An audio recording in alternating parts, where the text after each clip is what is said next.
মাঝে মাঝে একটু ভিন্ন ধরনের রান্না খেতে ইচ্ছে করে, তো এটা নিজের একটা রেসিপি। সবাই দেখুন আমি কি করলাম আজকে।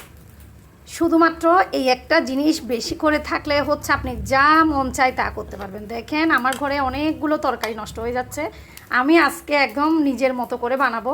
এটা হচ্ছে ঝিঙ্গা, তারপর এগুলো হচ্ছে ঢেঁড়স, এই যে ছোট ছোট করে, আর এগুলো হচ্ছে মিষ্টি কুমড়া।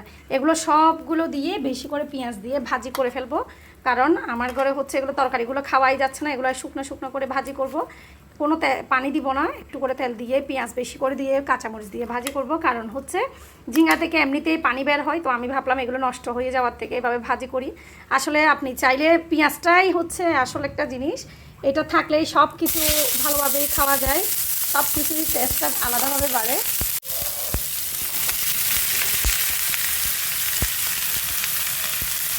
শুধু একটু করে লবণই দিলাম,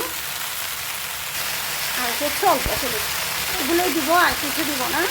এগুলো দিয়ে শুকনো শুকনো করে ভাজিটা করবো, তারপর ভাত খেয়ে ফেলবো।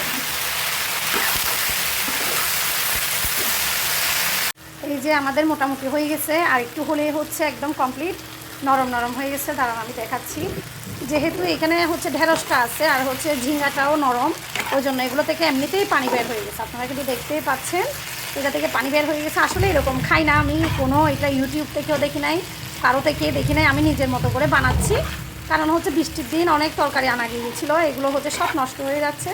আমি ভাবলাম এরকমই করে ফেলি, খাওয়া যাবে, সমস্যা তো নাই, আমরা খেয়ে ফেলবো। দেখি কেমন হয় টেস্টটা, আপনাদেরকে জানাবো।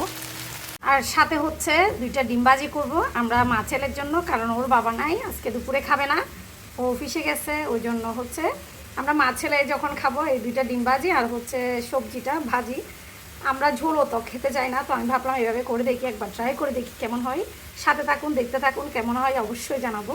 তারপর ডিমটা ভেজে নিলাম, ভেজে নেওয়ার পর একটা কাচের প্লেট বের করে প্লেটের মধ্যে সুন্দর করে সাজালাম, কারণ একটু সুন্দর লাগলে সবারই দেখতে ভালো লাগবে। ওই জন্য আমরা এমনিতেই স্টিলের থালাতে ভাত খাই, কিন্তু আমি কাচের প্লেটে ভিডিওটা করি কারণ একটু সুন্দর লাগার জন্য। রিক একদম কম খেতে চাই, ওই জন্য রিককে আমি খাওয়ানোর পর আমি নিজে খেতে বসলাম। খুবই দারুণ হয়েছে, যেটা বলার মতো না। মানে এইরকম চাইলে আপনারা একবার ট্রাই করতে পারেন, সব সবজি দিয়ে। আর মিষ্টি কুমড়া থাকলে তো কথাই নাই, মিষ্টি কুমড়া যদি ভালো হয় সব কিছুই ভালো হয়। এরপর আমি টেস্ট করতে লাগলাম ডিমটা। এখন ডিমটা যেই না মুখে দিলাম, একটা জিনিস মনে পড়ছে, ইস, ডিমের মধ্যে লবণটাই দিই নাই। এখন আমার ছেলে ছোটো, ও তো এত কিছু বুঝে না, তো ওকে তো খাওয়াই দিলাম, কিন্তু লবণ ছাড়া তো আমি বড় হয়ে গেছি আর আমি খেতেই পাচ্ছি না। তারপর আমার ছেলেকে আমি হাসতে হাসতে বললাম যে একটু লবণটা নিয়ে আসো।